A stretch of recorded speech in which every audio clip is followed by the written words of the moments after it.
Get ready with me while I tell you about the time my bully from 5th grade asked me for money. This story happened like a month ago, and the girl wasn't really my bully, but she was a part of the group that would like give me and my friends a hard time. So it starts in my comment section. She comments, and I probably just came up on her For You page, and she was like, "Oh my gosh, I remember you. What happened to you? Like, you stopped coming to school." And I went to online school, that's what happened, but I didn't really tell anybody except my close friends. Anyone else in the school, I just didn't care if they knew or not. But I went to online school in 7th grade, and I knew this girl from 5th grade. She's in my comment section and is like, "Oh my gosh, like, I remember you. How are you? I miss you so much."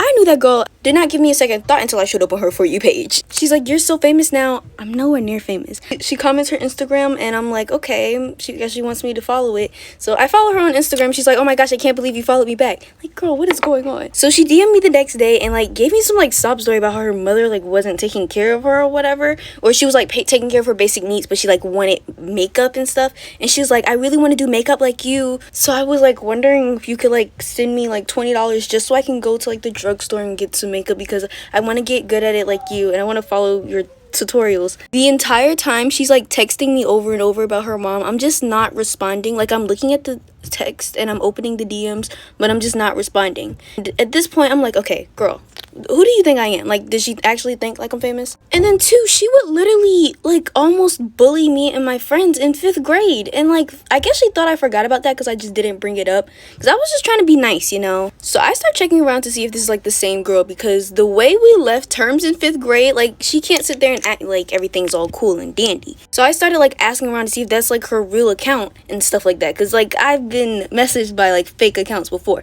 And also, we're 16 now. Like, in 5th grade we were 10 years old. Like, come on now. Like, why are you asking me for $20? Like, did she really think this was okay? And asked for it over Instagram DM. I didn't answer her because what do I look like answering that? Like, that was just like so crazy to me. And I didn't answer. So the next day she responds to my DM again. She's like, "Okay, I take it back. Please respond. Like, don't unfollow me." And I guess like she thought I blocked her. Like, she was like, "I know you blocked me. If I actually blocked you, then why are you texting me? Because I'm not gonna see it." She's like, "We should meet up soon." She literally asked to meet up. She's like, "Can we meet up so we can like make some TikToks together, because I really need to start making money." Girl, I have like 50,000 followers. I am not famous. You're not gonna get any clout from me. And she's like asking me to meet up. I'm like, girl, I'm not doing this. And at this point I still haven't responded. But after she like texted me like days and days, I was like, okay, if you don't stop with this stuff, I'm gonna block you. And she's like, "I know you see me," because I was opening the text and purposefully not answering. But once I did respond, I was like, "Hey, I'm not giving you $20. We're not gonna meet up." And I was just trying to be nice, but I do remember you like bullying me in 5th grade. She was like, "No, that wasn't me. That was my friends." And I was like, "You were part of the group that like would like give me and my friends a hard time, basically." And she was like, "Okay, I'm like so sorry, but can you follow me on TikTok?" And I was like, "Girl, I'm not following you on TikTok after all this." And for me to sit there and say that you bullied me in 5th grade, she's like, okay, but can you follow me on TikTok? Like, no. What in the world? Like, I also like to say, like, I'm nowhere near famous. I don't know why she was acting like this, like I had 1 million followers. Like, that was basically the end. I ended up blocking her. And then I talked to some of my old friends about it, and that I'm still, like, in touch with. And basically, they informed me that nobody talks to her anymore, and she's just, like, kind of like a loner. She's, like, the loner kid that, like, was weird or whatever, and nobody really talked to her anymore. So I was like, oh, okay. I just thought that was like a weird story that I'd share, because that was just like the weirdest thing that's happened to me over like TikTok or Instagram. Besides me getting hacked, but that's a whole different story for a whole different day. So guys, I literally have the funniest story to tell you about how I found out my first ever boyfriend was cheating on me. So I've told this story to a couple of my new girlfriends in LA, and they were like dying. They thought it was like the funniest shit ever. So I'm like, I'm going to tell everyone on TikTok. Okay, to give you a quick little background, I started dating this boy when I was 16 through to like 18, and I was obsessed with him. And I was just so in love and so obsessed with him. It was my first ever love. And I've been dating for about like a year, and so many people were telling me, like, all my guy friends or my girlfriends were like, "He's cheating on you. Like, people have seen him at parties and he's cheating on you." Anyway, I was so in love with this boy that like when I would ask him, he would be like, "No," and like get all like defensive, and I just believed him. And I just got so over everyone telling me. So I'm like, fuck, like, I need to see it for my own eyes. Like, no girls had come forward or anything. And so I was at a sleepover with like 3 of my best friends one Friday night.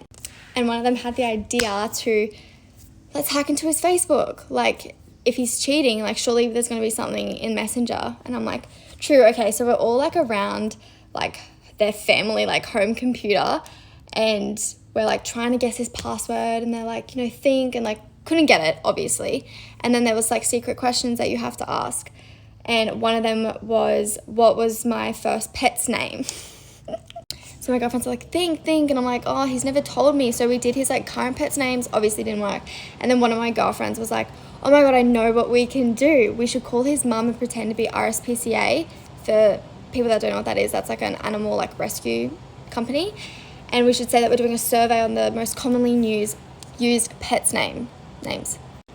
So we do it, and mind you, this is literally like 10 p.m. at night on a Friday night, and she picks up, and my girlfriend is like literally trying not to laugh, and the mum just like starts like being like, why are you calling me on 10 p.m? Like, this is ridiculous, like what a stupid survey, like yelling at her. And my girlfriend literally looks like she's about to cry. She's like, oh my God. Anyway, we end up laughing and hanging up. Never got the answer from her, but then I asked his little sister what the name, I'm like, we're thinking about getting a dog, like what was the first name of like the pet you had? And she told me, and that got me in to the Facebook. Okay, go to part 2 and I'll tell you about me getting into the Facebook. I had to wait 24 hours to get into the Facebook, because me answering the secret question was for them to send me like a link to reset the password to my personal email. And 24 hours was my birthday. So I was literally woke up on my birthday in my room alone, and I was like, I can get into the Facebook now. So morning of my birthday, just in the Facebook, and I go straight to the messenger, and the first thing I saw was, how come you got with so-and-so? Like, I thought you were dating Maddie Edwards.